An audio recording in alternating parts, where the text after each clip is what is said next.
ang ating butihing alkalde, Francisco Isko Moreno Domagoso.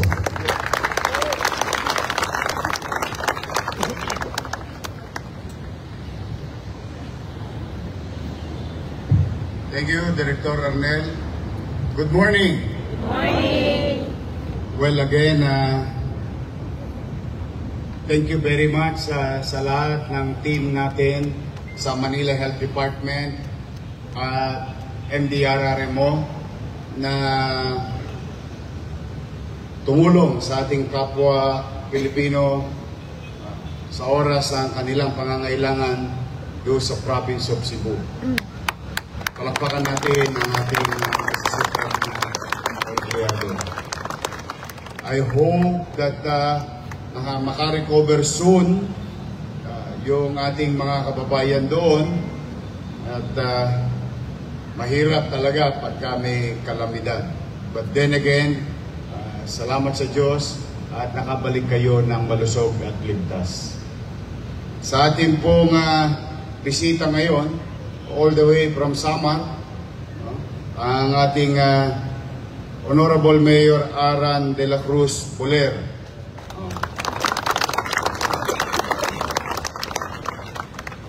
Cleope Belonio, our Vice Mayor.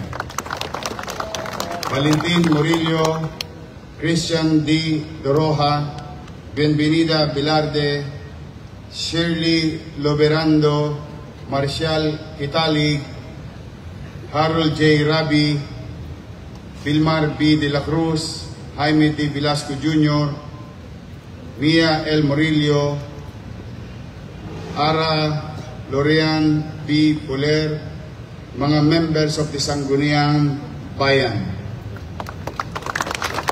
other municipal department heads and officials of Matuguinao, Samar. Welcome po sa Maynila. To our Vice Mayor Chia Atienza, mga members ng Sangguniang Panglungsod ng Maynila, sa ating lahat dito, again, good morning. It's another challenging week, but as I have been saying, God will provide. Niawa ang Diyos. Makakaraos din tayo. But today,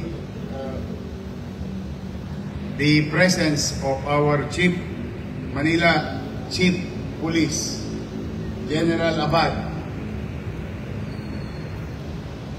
10 ng ating mga kasamahan sa men and women uniformed personnel of the Manila Police District or Western Police District. Kasama natin sila ngayon sapagkat nag-champion po ang Manila Police District sa buong NCR. Sila po ay nag-champion sa EMPO Challenge.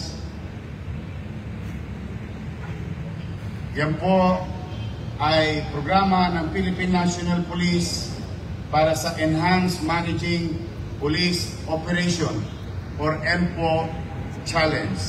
The Manila Police District Alpha Sector,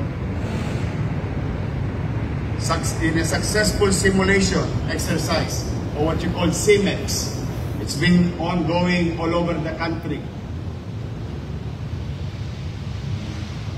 Kinilala ang Manila Police District sa maayos na deployment, response, action plan ng ating lungsod. Muli, palakpakan natin ang ating Manila Police District. The men and women headed by Police General Arnold E. Abad. Congratulations, sir. Mukhang masisingil ako ng Manila Police District. Gasos. But we're very proud of you. As we have promised our people, the very least, we promise maging maliwalas at panatag ang pamumuhay sa lungsod ng Maynila. And that will be achieved through your leadership. Maraming salamat, Manila Police District.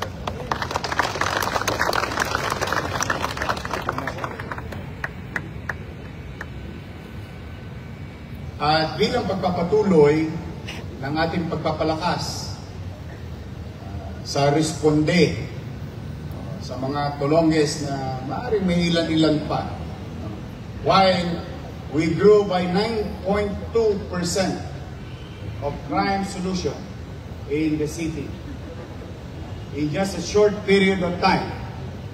Ang ibig sabihin po ay yung mga tulongges, mga tulisan na gumagawa ng krimen sa lungsod ng Maynila ay madalas na hindi mariresolba ng ating Manila Police District.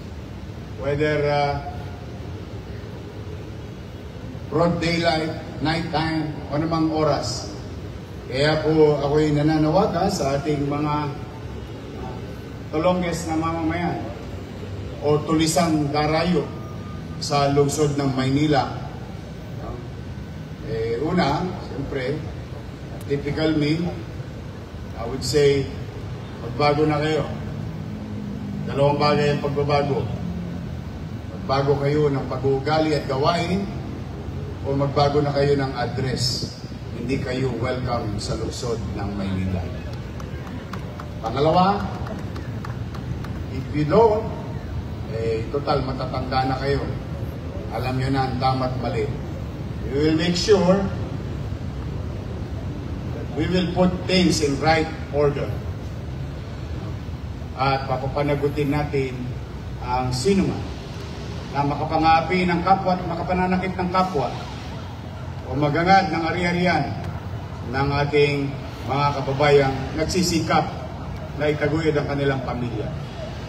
That is our commitment to any, when you say any people, that includes Manileño and those people who come in and out of the city every day.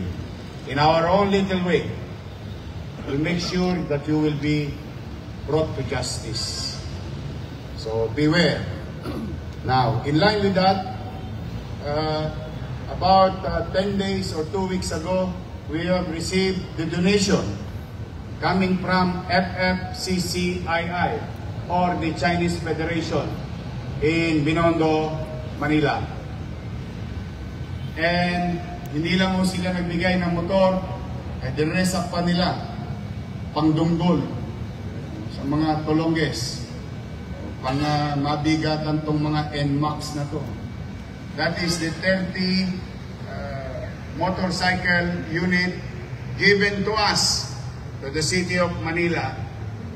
And today, it will be distributed to respective precinct in the city. At ibibigay, iti-turn over na natin sa Manila Police District.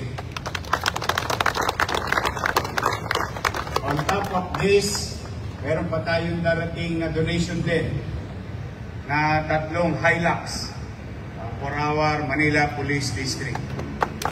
Kasi swerte, nilawayan ko na para mausog. Baka umulit pa yan. We are hoping for additional 30 units. And these are motorcycles that can and address immediately possible crooks or individuals. May mas mahirap pa silang tumakas ngayon sa Manila traffic. Pero may NMAX kami para sa pulis namin, para kalawitin kayong lahat. So muli, sa inyo, mga kapwa ko lingkod bayan, malamig ang simoy. Napasin nyo din? Naramdaman nyo din? Sigurado naman mag-iinit ang Pasko rin. Steady lang kayo sa gateway. Naka-delay siya na naman si Paul at saka si CA. Meron naman tayong i-address na obligasyon for 2024. Yawa ang Diyos. Again and again. I keep saying this and I want you also to have the same mindset. Do your best and let God do the rest. God will provide. Yes, it's hard. It's not easy. Masakit sa katawan. Masakit sa puso. Masakit sa mata. Pag nakikita ko na yung numero, Diyos ko, lagi akong kinakabahan. Yung aking umakit hanggang dito. But then again, we need to do what we need to do. And I ask to each and every one of you, gampanin nyo lang yung tungkulin nyo or tasking nyo. Basta, I'll do my best in our own little way. Makaraos tayo ngayong last quarter. At yung nararamdaman yung simoy ng hangin at paglamig ng panahon, pipilitin kong mainit at naglalagablab ang bawat tahanan ninyo pagdating ng takdang oras. Now, this is now the directive and it's going to be said later on to your department heads. Nakita nyo yung utaw sa Wakali? Mga kapwa natin empleyado, ang MDRR mo. Them alone cannot do it when the big one hit Metro Manila. Hindi nila kakayanin lahat yan. Kahit 10 doble pa sila dyan. We cannot do it on our own. So that's why we have to exponentially grow by acquiring exercise, knowledge, the know-how on what to do and not to do pag dumating yung ayaw nating dumating. Kaya sa mga bureau, department, this is now a directive that in any given day, from today onwards, you must conduct exercises at any given hour. It doesn't have to be sabay-sabay tayong lahat. Hindi. Kahit na per department para walang mabalang na serbisyo. We can continue to serve our people going to this building. At the same manner, we can prepare ourselves emotionally. And the learning process, we can learn from those exercises, kailangan natin i-acquire. I know, you know it already, but there is no harm in refreshing our mind. So that is now a directive given to each and every one of you, and tell your colleagues to prepare.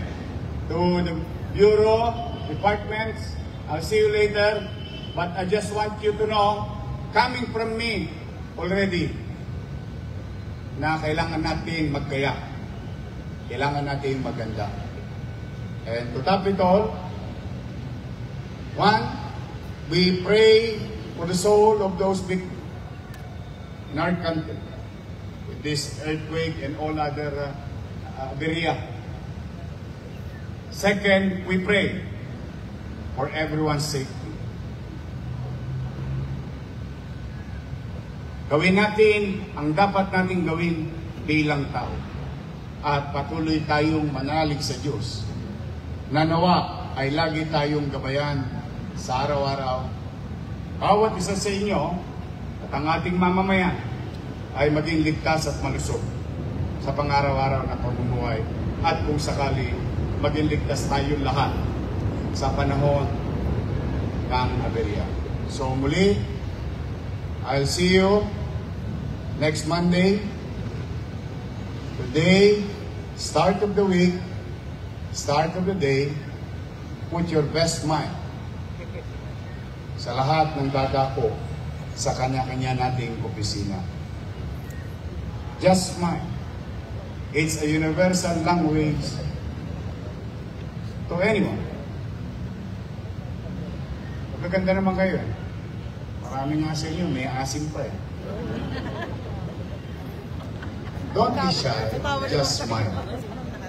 Let's bring that aura na excited tayo pag Lunes kasi nabigyan na naman tayo ng Panginoong Diyos na makapaglingkod sa kapwa.